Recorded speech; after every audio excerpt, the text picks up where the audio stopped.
क्या आपकी आर्थिक स्थिति आपको चैन की सांस नहीं लेने दे रही? क्या कर्ज के बोझ ने आपकी रातों की नींद और आंखों का सुकून छीन लिया है? आज की ये चर्चा केवल एक वृत्तांत नहीं है, बल्कि ये सुल्तानुल औलिया हजरत शेख अब्दुल कादिर जिलानी, जिन्हें हम प्यार से गौस पाक कहते हैं, उनकी वो रूहानी सीख है जो डूबते हुए इंसान को उम्मीद का किनारा दिखा देती है। इस संदेश को अंत तक महसूस कीजिएगा, क्योंकि इसमें बरकत के वो गहरे भेद छिपे हैं जिन्हें अपनाकर बगदाद के एक कंगाल हो चुके व्यापारी का भाग्य पूरी तरह पलट गया था। यदि आप भी जीवन की उलझनों से घिरे हैं, तो ये पैगाम खास आपके लिए ही है। ये उस समय की बात है जब बगदाद व्यापार और समृद्धि का केंद्र माना जाता था। हर तरफ खुशहाली थी, लेकिन इसी रौनक के बीच यूसुफ नाम का एक व्यक्ति गहरे मानसिक अंधकार में डूबा हुआ था। यूसुफ एक बेहद शरीफ और नेक इंसान था। एक समय था जब उसकी दुकान पर ग्राहकों का तांता लगा रहता था और उसे फुर्सत तक नहीं मिलती थी। परंतु समय का चक्र हमेशा एक सा नहीं रहता। धीरे धीरे यूसुफ के काम को जैसे किसी की बुरी नजर लग गई। पहले एक बहुत बड़ा व्यापारिक सौदा उसके हाथ से निकल गया, फिर अचानक उसके गोदाम में आग लग गई।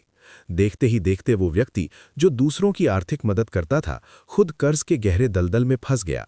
हालात इतने बदतर हो गए कि उसे अपना मकान और अपनी पत्नी के गहने तक बेचने पड़े, लेकिन फिर भी कर्ज का बोझ कम होने का नाम नहीं ले रहा था। हर सुबह उसके दरवाजे पर लेनदारों की भीड़ जमा हो जाती थी। जो लोग कल तक उसे सम्मान देते थे, वही अब उसे सरेआम अपमानित करने लगे थे।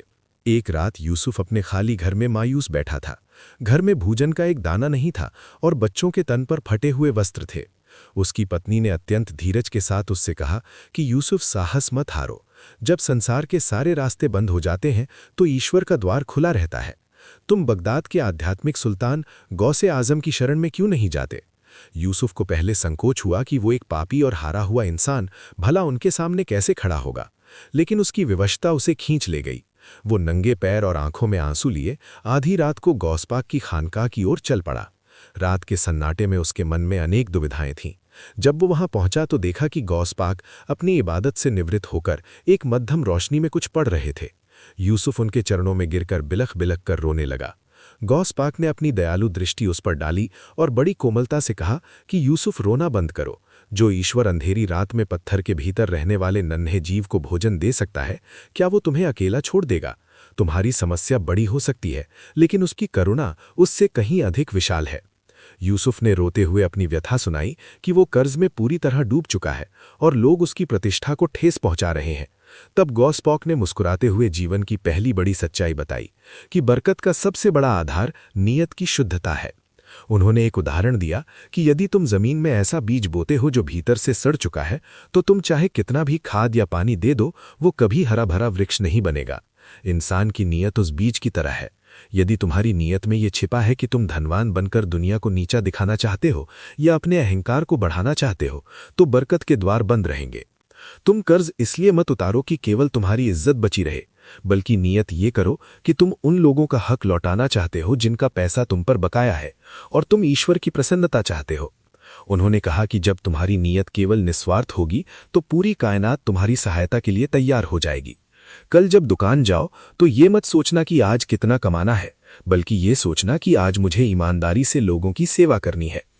यूसुफ को महसूस हुआ जैसे उसके मन का बोझ हल्का हो गया है। गौसपाक ने उसे एक तस्बीह दी और कहा कि आज की रात प्रायश्चित करो और कल फिर आना, क्योंकि अभी वो रहस्य बाकी है जो तुम्हारी गरीबी को खुशहाली में बदल देगा। उस रात यूसुफ के पास धन तो नहीं था, लेकिन उसके पास वो उम्मीद थी जो दुनिया के हर खजाने से कीमती थी। उसने पूरी रात इबादत में गुजारी। सुबह होते ही वो फिर से हाजिर हुआ। आज उसके भीतर एक नई ऊर्जा थी। उसने देखा कि गौसपाक एक रास्ते पर खड़े हैं जहां मजदूर इकट्ठा होते थे। वहां एक वृद्ध मजदूर था जो बहुत भारी बोरी उठाने का प्रयास कर रहा था। काम खत्म होने पर उसे एक छोटा सा सिक्का मिला। यूसुफ ने देखा कि उस मजदूर ने उस सिक्के से रोटी खरीदी, पर स्वयं खाने के बजाय उसे एक भूखी और बीमार महिला को दे दिया और खुद पानी पीकर काम पर लौट गया। गौसपाक ने यूसुफ से कहा कि ये बरकत का दूसरा बड़ा रहस्य है, सखावत यानी दानशीलता और मानव सेवा। यूसुफ ने दुखी होकर कहा कि मेरे पास तो दूसरों को देने के लिए कुछ बचा ही नहीं है। तब गौसपाक उसे एक सूखे हुए वृक्ष के पास ले गए और समझाया कि इस वृक्ष ने ऊपर फल देना बंद कर दिया था, इसलिए प्रकृति ने इसे पानी देना बंद कर दिया और ये सूख गया। इंसान का मामला भी ऐसा ही है। जब वो अपनी समस्याओं को देखकर अपना हाथ बंद कर लेता है तो ईश्वरीय कृपा का सोता भी सूख जाता है। ईश्वर उस हाथ को कभी खाली नहीं छोड़ता जो किसी भूखे की मदद के लिए उठता है। उदारता अमीर होने से नहीं, बल्कि बड़े दिल से आती है। यदि तुम्हारे पास 1 रुपया भी आए तो उसमें से एक हिस्सा उनके लिए निकालो जो तुमसे ज्यादा मजबूर है। जब तुम धरती वालों पर दया करोगे तो ईश्वर तुम पर दया करेगा। यूसुफ ने उसी क्षण संकल्प लिया कि वो अपनी हर कमाई में से निर्धनों का हिस्सा जरूर निकालेगा। इसके बाद गौस पाक ने उसे अगले रहस्य के बारे में बताया, जिसे तवक्कुल यानी ईश्वर पर अटूट विश्वास कहते हैं। यूसुफ ने कहा कि जब मैं कर्जदारों को सोचता हूं तो मेरा दिल कांपने लगता है। तब गौस पाक ने एक पक्षी की ओर इशारा करते हुए कहा कि क्या इस पक्षी के पास कोई गोदाम है? ये सुबह खाली पेट निकलता है और शाम को तृप्त होकर लौटता है। ये अपनी चतुराई पर नहीं, बल्कि अपने रचयिता पर भरोसा करता है। उन्होंने एक और मिसाल दी कि उस यात्री की तरह मत बनो जो नाव में बैठा हो लेकिन अपना भारी सामान अपने ही सिर पर उठाए रखे। जब तुम ईश्वर की मर्जी की नाव में बैठ गए हो तो अपना बोझ उस पर छोड़ दो, वो तुम्हें भी संभालेगा और तुम्हारे बोझ को भी। जब तुम कहते हो कि हे ईश्वर, तू ही मेरा मालिक है और तू ही हल निकालेगा, तब अदृश्य रूप से तुम्हारी मदद होने लगती है। विश्वास में ही बरकत की चाबी छिपी है। यूसुफ ने जब अपनी दुकान खोली तो वो बिना किसी डर के था। वो कर्जदार जो रोज उसे बुरा भला कहते थे, आज उसके चेहरे का आत्मविश्वास देखकर शांत होकर निकल गए। अगले दिन गौस पाक ने उसे एक और महत्वपूर्ण बात सिखाई, जिसे इस्तगफार यानी क्षमा याचना कहते हैं। उन्होंने समझाया कि जैसे किसी रोशनदान पर धूल जम जाए तो सूरज की रोशनी अंदर नहीं आ पाती, वैसे ही इंसान के पाप उसके रिस्क के रास्ते में रुकावट बन जाते हैं। क्षमा मांगना उस धूल को साफ करने जैसा है। जब तुम अपने पिछले कर्मों के लिए सच्चे दिल से तौबा करते हो तो ईश्वर की कृपा बिना किसी रुकावट के तुम्हारे घर में प्रवेश करती है। यूसुफ ने रो रो कर अपने पिछले गुनाहों की माफी मांगी और उसकी दुकान पर ग्राहकों का आना शुरू हो गया। एक अजनबी ने आकर उसका वो पुराना माल खरीदा जो महीनों से धूल फांक रहा था और उसकी बहुत अच्छी कीमत दी। अंतिम दिन गौस पाक ने उसे वो राज बताया जो तमाम साधनाओं का सार है, दरूद शरीफ की कसरत। उन्होंने कहा कि जैसे बिना पानी के बगीचा नहीं महकता, वैसे ही दरूद शरीफ वो रूहानी पानी है जो इंसान के कार्यों को हरा भरा कर देता है। जो व्यक्ति अपने हर काम की शुरुआत और अंत नबी करीम पर दरूद भेजकर करता है, उसके लिए ईश्वर गैब के खजाने खोल देता है। ये वो चाबी है जो उस ताले को भी खोल देती है जिसे बुद्धि और परिश्रम नहीं खोल पाते।